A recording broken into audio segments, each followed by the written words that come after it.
All right, welcome to the channel. I've got some footage that I wanted to dump onto something. I don't want to go to waste, but I filmed myself powder coating and taking a rear rim off. I figured the powder coating would be pretty interesting because I call it redneck powder coating. So I'm just going to talk over this while you watch it with me. Let me get over here and figure it out. Boom, there it is. Oh, let me turn the sound down. You don't want to hear double the sound. All right, here I am. I am heating a piece of metal up. Yippee-ki-yay.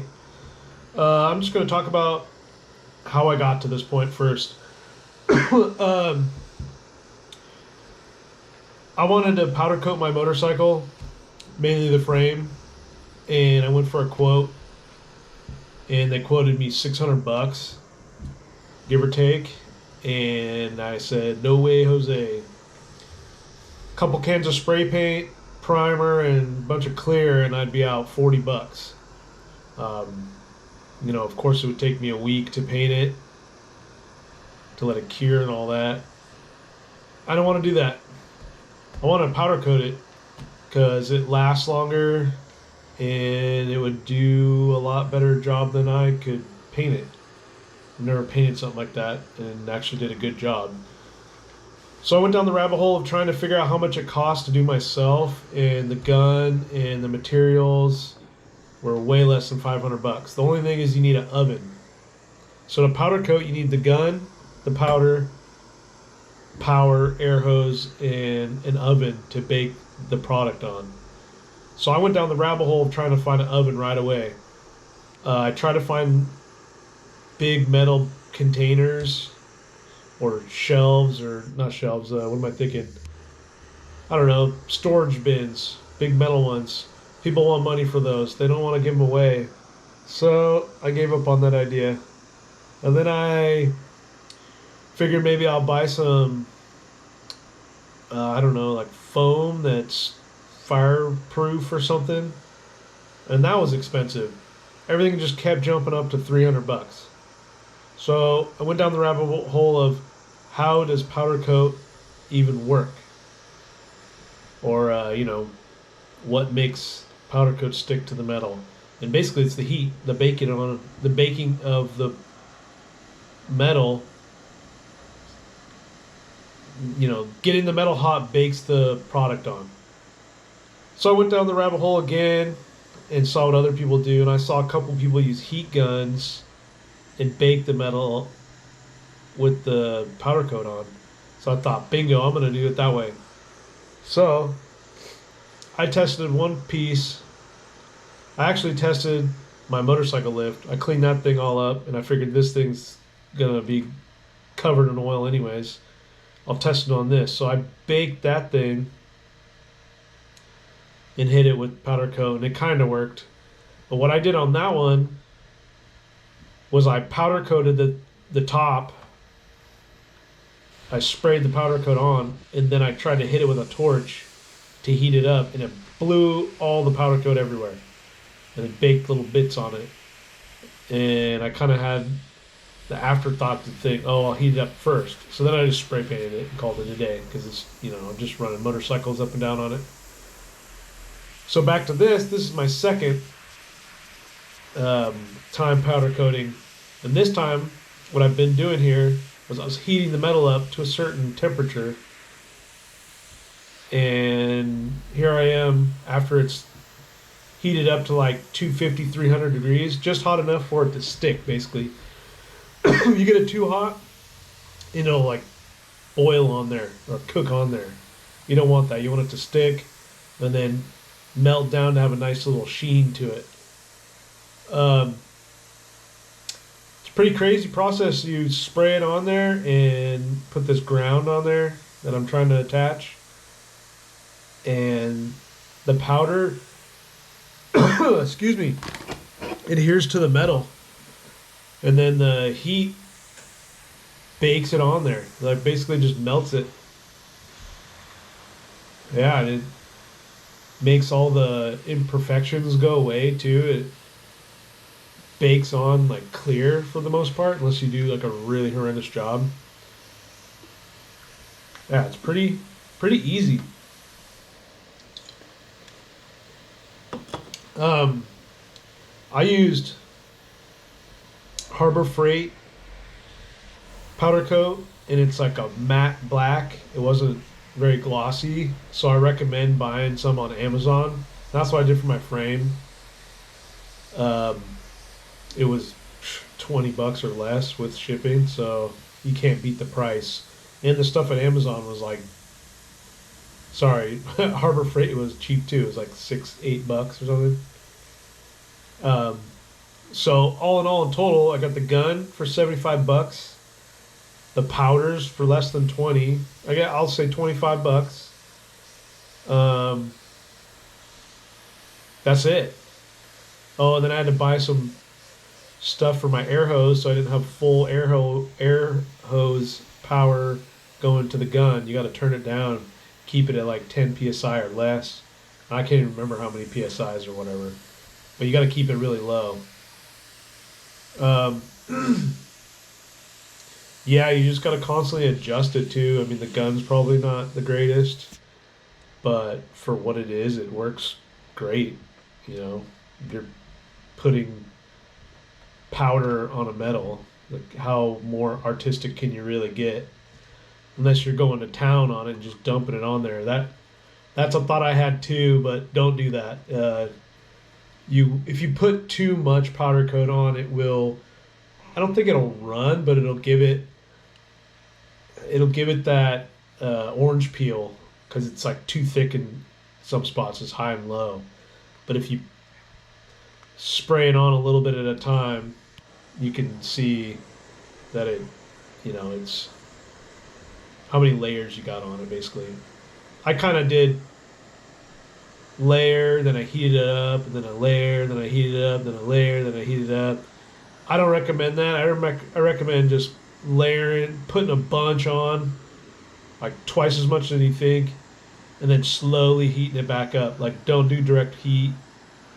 Like here, I think I was doing direct heat a little bit too much, kind of baking it on. My frame on my motorcycle, I went way too thin because I didn't really know. And I did a buddy of mine's. His actually looks really good because we doubled down on the powder coat.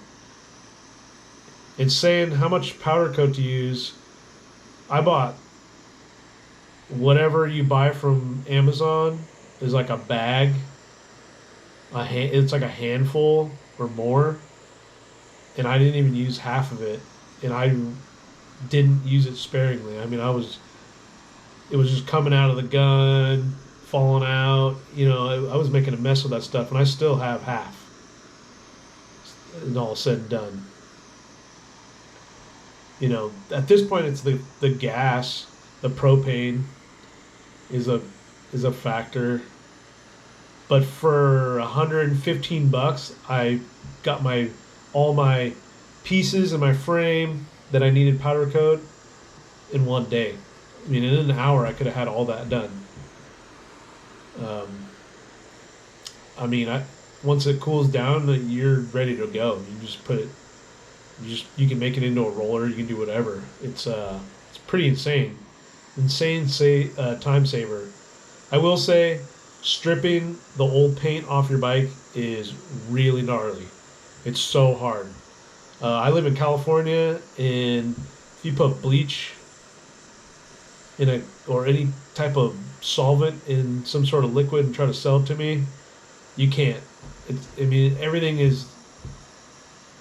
You can't put any chemicals in the chemicals that you're buying in California, so nothing is what it is. I mean, I'm buying soap basically to clean off paint. I bought paint stripper. That stuff did not do anything. I used like the whole freaking can, and it didn't do jack squat. So you might be able to pay the local guy who does powder coating to strip your frame. I thought about asking him, but I was already harassing him too much. He was probably already bummed. I was trying to get a deal. Yeah, you just Powder coating, yeah, you can see right here. I'm heating it up. I'm trying to keep it at like 400, like, well, 300, I should say. um, yeah, I think 400 was like a little hot. You could keep it at 300 and it'd probably be perfect. Read the instructions for whatever powder coat you have. That's what I would do. After all said and done, this stuff's pretty strong. I mean, it's not as good as baking it on with an oven. You definitely probably get a better product, but it worked great for me. All right, so here's my other little random clips I did. Taking my rear tire and rim off and putting my other one back on. Story time. So that's a stock tire and rim that I had on there, and I'm putting an Invader back on. Long story short, I put a top end on this bike, and I was gonna run it to EDR, but I needed to break it in, so I needed like 1,000 miles. And right at basically 1,000 miles, I started making this crazy sound. So I full sent it down the freeway, thinking if it's gonna break, it's gonna break right now. And sure enough, it made this crazy sound. It ran, the motor ran great, but the rest of the bike was making all these wild sounds. So I came down to crunch time. I wasn't able to bring the bike, unfortunately. So I brought my other bike. I get back from EDR. I start immediately tackling on this thing, and I thought it was the primary side. But what it was the bearing on this rim right here. I took it off the bike, had somebody else redo the bearings, and I'm trying to remember what the hell that thing is called, the spacer in the center. So when it was on my bike, it was making this crazy sound. It was coming from the bearing, but you could turn the tire and it would turn and then hit a spot where it would kind of make a thump. And that was all it was, basically. Bearing went out. Pretty wild. But it definitely sounded like it was coming from the bottom of my case.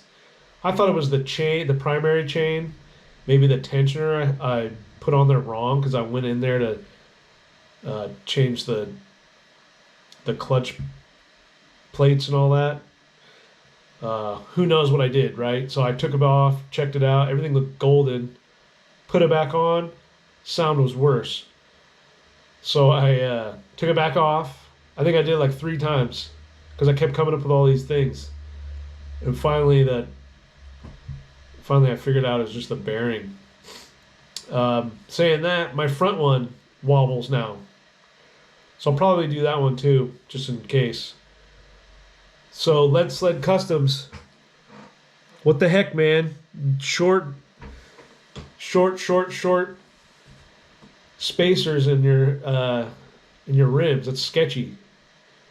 I didn't even really wrench on it like a He-Man would. I just did it to spec. But yeah.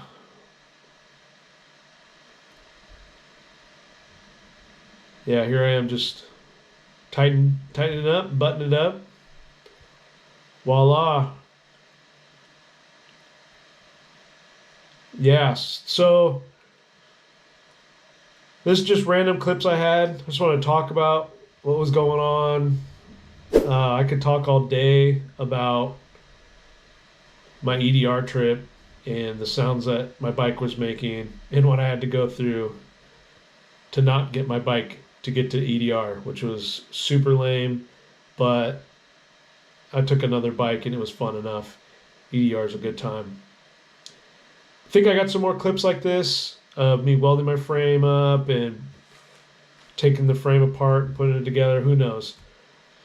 Let me know in the comments if you like this kind of stuff. If you hate it, whatever. Like, comment, subscribe to all my stuff. I got other videos on this bike. It's riddled with problems, so I'm just trying to film them. I mean, someone's got to be going through the same stuff. And I get tired of looking on Reddit, and I'm sure everyone else is too, and Facebook and MySpace and whatever else all these maniacs are on. Don't read the manual. It's too complicated. Ask YouTube instead. Just kidding. Read the frickin' manual. It has all your answers. Peace.